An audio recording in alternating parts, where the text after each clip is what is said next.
বিসমিল্লাহিররহমানিররহিম। এরপর আয়োজিত বাইরে থেকে পড়ায় তীক্ষ্ণ ছাত্রছাত্রীদের দোয়া এবং 2024 সালে ফুটবল টুর্নামেন্ট খেলায় অংশগ্রহণকারী ছাত্রছাত্রীদের অনুষ্ঠানে উপস্থিত। আজকে আমাদের অনুষ্ঠানের সম্মানিত সভাপতি আমিনুল স্যার, সরকারি অভিভাবক কলেজ উপস্থিত আছেন সহসভাপতি লাইলা বিসাফা, উপস্থিত আছেন ম্যানেজিং কমিটির সদস্যবৃন্দ আমার মহিদুর রহমান, জাকারিয়া লাখি মাদ্রাসা, উপস্থিত আছেন আমার শ্রদ্ধেয় বড় ভাই আব্দুর রহমান, আছে আমার বড় ভাই আব্দুল খালেক। রহমান ভাইকে আমি আমার স্কুলের শুরু থেকে কর্মসূচি পেয়েছি, উনি আমাদের সাহস উদ্দীপনা দিয়ে থাকেন, কিন্তু আমার আব্দুল খালেক ভাইকে আমি কখনো আমার এখানে উপস্থিত করতে পারিনি। আজকে আমার সৌভাগ্য উপস্থিত করতে পারিনি, মানে আমি কেন দাওয়াত দিতে পারিনি সেইভাবে আমার সেই সুযোগ চলে গেছে, এটা আমারই ব্যর্থতা।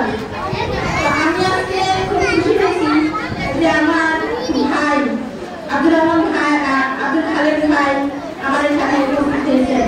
আমার এখানে উপস্থিত আছেন আমার ভাই ভাই এবং আমার অভিভাবক মিলে আমার সংশ্লিষ্ট আমার শিক্ষা কর্মচারী ছাত্রছাত্রীবৃন্দ, সবার থেকে আমার আন্তরিক শুভেচ্ছা ও সালাম। আসসালামু আলাইকুম ওয়া রাহমাতুল্লাহ।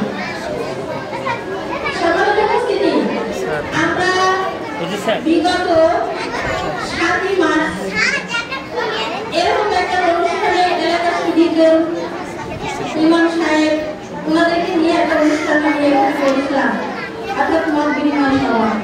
সেই মত বিনিময় সভা যেটা কথা ছিল সেটা হলো আমার স্কুলের বয়স ছিল 24 বছর, কিন্তু এই 24 বছর যেভাবে আমি স্কুলটাকে পরিচালনা করেছিলাম সেটাকে আমি একটু ঢেলে সাজানোর চেষ্টা করেছিলাম।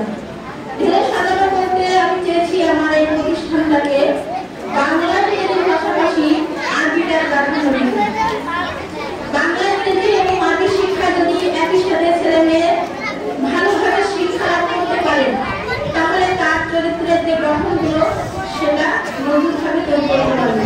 আর সেই ভিত কিন্তু ছোটবেলা থেকে যদি আমরা ভিতটা সেভাবে মজবুত তৈরি করতে পারি তাহলে এগুলোর দিকে সে অগ্রসর হতে পারবে।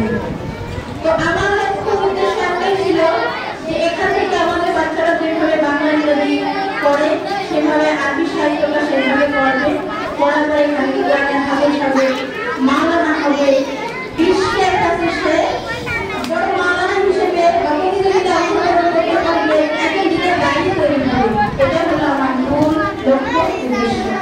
আর এই লক্ষ্য উদ্দেশ্যকে বাস্তবায়ন করার জন্য এবছর আমি আমার যে বাচ্চাগুলো আছে অলপা সব বাচ্চাই তাদের নিয়ে আসি। আমি মাত্র 10টা বাচ্চা এখানে নিয়ে এসেছিলাম যাকে বলে টেস্ট করে। এই টেস্ট করে 10টা বাচ্চাকে আমরা ওখানে ভর্তি করাইছি।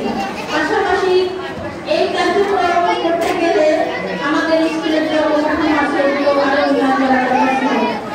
তো আপনারা হয়তো কম বেশি ঘুরে দেখেছেন বা দেখতে পারেন যে আমি অনেক কিছু করার চেষ্টা করেছি। অনেক কিছু করার চেষ্টা করতে বিল্ডিংয়ের কাজ, উঠোখানা, গোসলখানা এবং বাচ্চাদের যে ক্যান্টিনের ব্যবস্থা এগুলোর কাজ আমি কমপ্লিট এখন করে পেরেছি।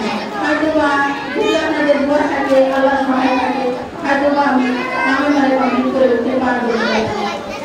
তো এই 10টা বাচ্চা আন্ডারস্টে আমি নিয়েছি এই কারণে আমি দেখি আসলে খাওয়াটা কতদিন যায়, আমি এদেরকে পারি কি না পারি। আমি চাই একটা বাচ্চা যদি এখান থেকে আমাদের হয় মাওলানা হয়, কবরকে নামাজি হয়, তাহলে আমার কবরের আগুন আমার খোলা থাকবে।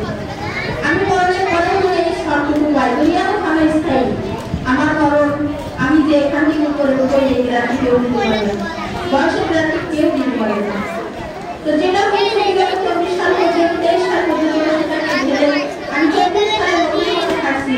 আমি আপনাদের সবার দোয়া চাচ্ছি এবং আপনাদের চাচ্ছি দোয়ার জন্য আমি আমার বাচ্চাদেরকে দেহকাল এবং পরকালের জন্য তৈরি করতে পারি।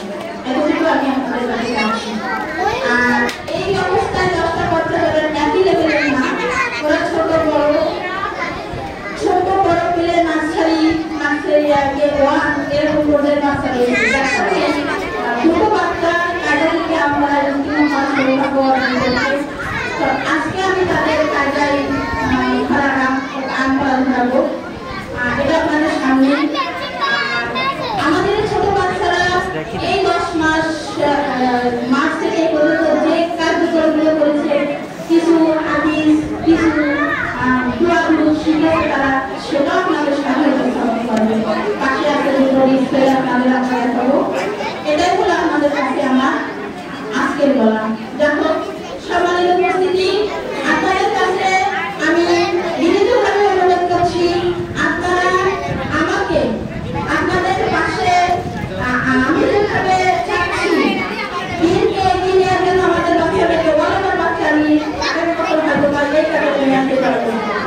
আজকে 7 তারিখে আমরা কিছু কথা বলবো, যেহেতু আমাদের